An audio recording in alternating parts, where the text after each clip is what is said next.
always carried a weapon.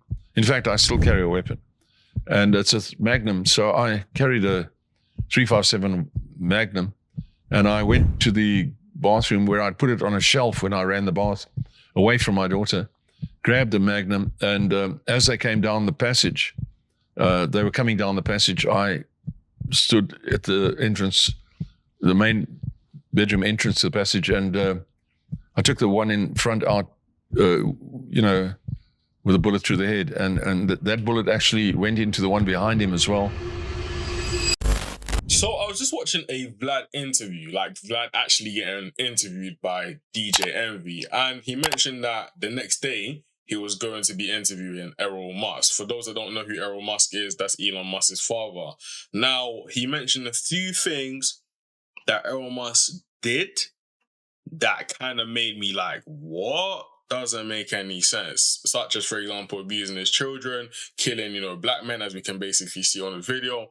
And upon hearing that, I wanted to kind of understand not only how Vlad basically asked the questions, but actually understand the cipher, who Elon Musk's father is. Because I know all about Elon. I read his book, etc. But like, what we doing here? Do you know what I mean? Doesn't make any sense. Well, let's see. Well, I remember one of the things that Mandela said when he first took power was that he didn't want black people to take revenge against the white people of South Africa. He wanted a society where everyone coexisted. Was that actually the case, though? Did he actually say that?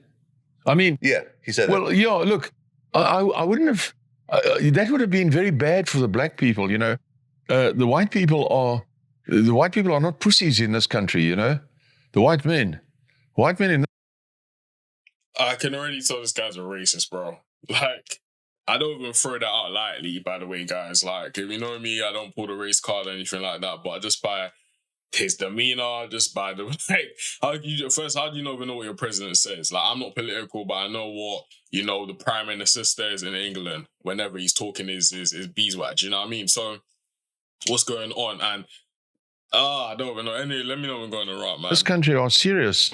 If you understand what I mean. We wouldn't have wanted something like that to happen. It would have been a terrible thing to happen, It's not like we would all run away, It was 450 white men and women who defeated 10,000 Zulus at the Battle of Blood River and left 6,000 of them dead, So... You guys can't tell me this guy ain't racist, bro.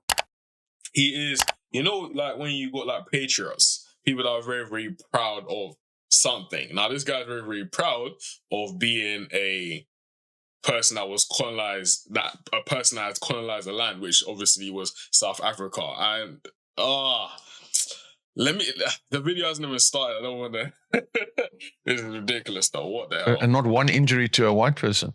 So no, the white people. That's a good thing it didn't, because it would have been stupid.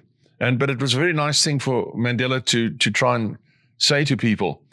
On the other hand, they did start going into gangs of, blacks did start going into white people's homes and just shooting them in their beds. And, here and there, they came into my home on one occasion, 7 or 8 of them. And, I dispatched 3 of them to the next world. And then the rest ran away. But they fired 52 rounds at me. I want to go deeply into the story. Bro said dispatch, bro. He said dispatched. He didn't even say like he like guys, comment down below whether this guy is a racist or not. Like I can oh man, and he lived during the apartheid times as well. So I can only imagine what he would have done and would have gotten away with during that period of time, which is ridiculous.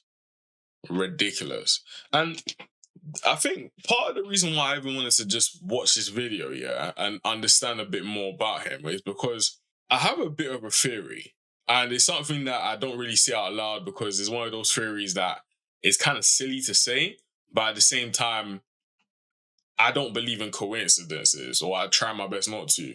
And I just think to myself, why is it that successful people, when you look into their past and you look at, like, for example, their family background, look at their parents, the parent is always either abusive left them like died and not like a natural course of death, like horribly, or there must have been there was something that led towards the kid being tormented or mentally scarred to a point where it's like, I don't like, you know how, for example, there's two people that will go through a tragedy.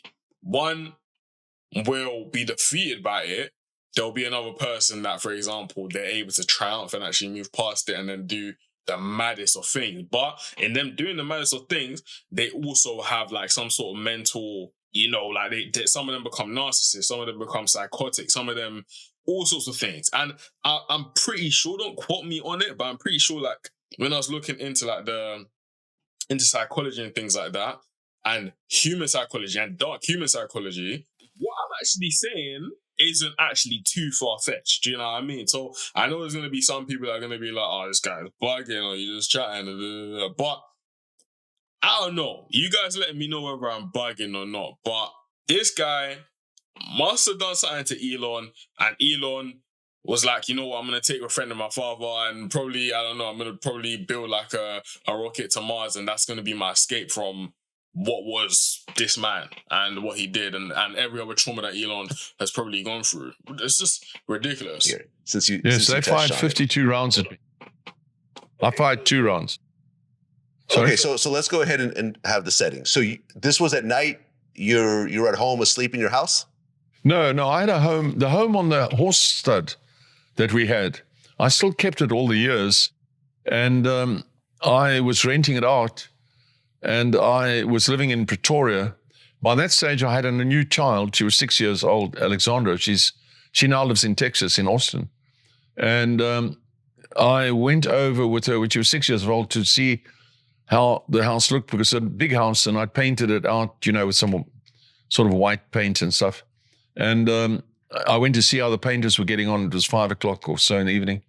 Got there, the painters were about leaving, and we had a look at the house. We luckily put on all the lights, and then the painters left. And my daughter said we used to live there for a while, and my daughter said she'd like to have a bath in the main bathroom. So I ran a bath for her, and then I heard some noise in the lounge area, and I went up to the lounge. This was probably about 6 o'clock in the evening in about March. So dusk, not nighttime, not daytime. And there were a bunch of black men in the lounge. And my initial thought was, I had an electric fence around the property, and my initial thought was, how on earth did they get through the electric fence? Because I built that fence myself. And then I thought maybe they want to rent. So I said, can I help you? And the lead one, who had a jacket and tie on, actually, raised his left arm towards me, and thought he wanted to shake hands or something. But he immediately fired a gun at me. The sparks, I just saw the sparks my way. I could have moved. I don't know what I did, but it didn't hit me. It hit a glass door behind me and shattered the door. And then I realized, I suppose, and then all happening very quickly, I ran back down to the bathroom in the main bedroom where I'd left. We always carried a weapon. In fact, I still carry a weapon. And it's a Magnum. So I carried a 357 Magnum, and I went to the bathroom where I'd put it on a shelf when I ran the bath away from my daughter, grabbed the Magnum, and as they came down the passage, they were coming down the passage, I stood at the entrance, the main bedroom entrance to the passage, and I took the one in front out, with a bullet through the head, and that bullet actually went into the one behind him as well. I'm going to actually research and see whether this is accurate, because a part of me, one of my pet peeves when it comes to like TikTok, the internet, etc., is when people just jump to conclusions and things like that. And I hate to be that guy in this instance, but something is telling me that this guy is not actually telling the entire truth. And outside of that, it just reminds me of, I was watching a movie when I was flying back to London. It was actually quite a dead movie, I'm not going to lie to you. But it's just one of them movies, again, I forgot the name of it, that's how rubbish it was. It was one of the movies where it was like, like post-apocalyptic times where, for example, there must have been a virus or whatever that basically came upon the UK, right? And it had to basically be put in a, I don't want to say the words anyways because I know it's going to get flagged up, etc. But it had to basically be what happened to us a few years ago in like 2020, right? So they had to be isolated, in saying that they had to fend for themselves. So what a group of them did, you could say a couple hundred that eventually made it, they fled from like the mainland and then found like a secluded like island that was just literally away from UK-ish, right? Or in the UK, sorry, but just away from like the mainland anyway. So it was like an island. The only way to get there was literally just like a one long pathway, right?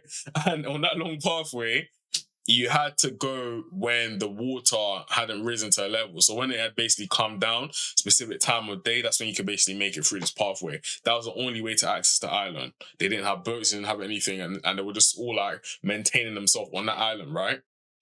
Cool. So one of the people has a kid, right? The kid eventually becomes, let's just say he was like maybe, he was 8 or 12-ish, around that, right? So he had gotten to the age where he was able to actually go out and hunt, or not even hunt, basically go to the mainland and see what the people that had been affected by this virus look like, and basically catch his first like kill, etc. Cool. So him and his father go to the mainland. They eventually get on the mainland and they bump into what they call like a slow one or a fat one, right? So these are zombies that basically crawl on the ground, and the way they crawl is like very, very slow. Like they're not as intelligent as the other zombies, for example. And the father's now saying, okay, cool, take your bow and arrow, and I'm going to show you how to basically get this first kill. Then he gets the first kill. Amazing. Then when it comes to actually getting into the actual action, and all the ones that are actually just normal, well, not normal, but the actual, you could say, the common zombie, right? The common zombies are now there, and they're now chasing after the father and the son. They now flee into a house, and the guy could barely even, obviously he's a young kid, don't get it, like, he could barely even get one.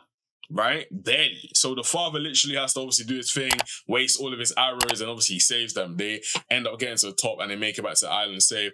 The rest of it, you can watch the movie. I wouldn't even recommend it, to be honest. It was a rubbish movie. But in saying that, when they made it back to the island, the father then throws like a mad party and he's like, oh, my son, he was able to kill all of them. He's the best. He's the man. He's this and that. And obviously the father's gassing him up. Then the little kid, obviously in his naivety, he's on a vibe of like, nah, like, dad, I couldn't. He whispers to dad, like, dad, I couldn't get one. I couldn't get one. And the dad was like, he's just being humble. He said to the crowd, he's just being humble. And then everyone was like, you know what I'm saying? But in saying that, it's just to say the whole brunt of that story, right?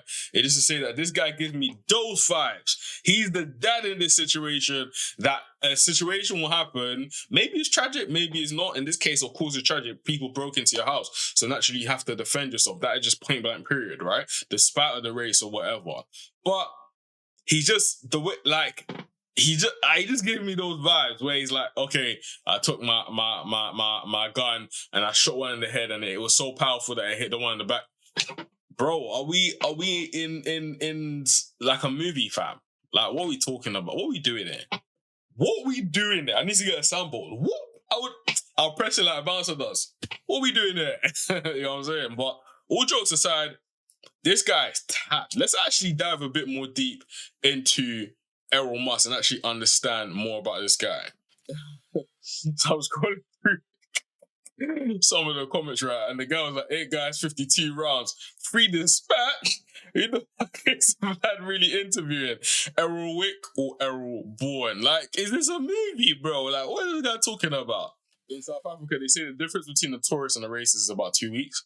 That's mad. This story's even better than Soldier Boy. It's craziness. Cool, we got an interesting one there. He said, about 10 years ago, I worked with an older South African guy who had a similar story to this. Whilst we were eating lunch in the work truck, I asked him why he decided to actually move to the UK. He casually explained how one day he came from work in SA to find 3 men torturing his mother-in-law. Crazy with boiling water. Madness. In an attempt to find out where her money was hidden. He got the drop and killed all 3 men with his pistol. After that, his English wife insisted that the whole family move over here. not really the answer I was that's madness. Not really the answer I was expecting. Seemed like a nice bloke though. That's mind games. This comment here is mind games. But anyways, like craziness. So I'm not disputing the fact that maybe some crazy things happen, because naturally crazy things happen all across the world. It's just the fact of the matter, right? But let's actually dive a bit more deep into Errol Musk. And what I'm gonna do a part 2, and I'm gonna leave it literally down below. If you like this video, make sure to like it. Leave a comment. Let me know your thoughts. Whether I'm bugging, whether you believe in what I'm saying, etc. I'm very, very curious. I'm going to leave part 2. I'm going to actually dive deeper into Errol Musk and actually understand his character to see whether my point stands or whether I'm just bugging. I need to return back to doing music content. See you guys tomorrow.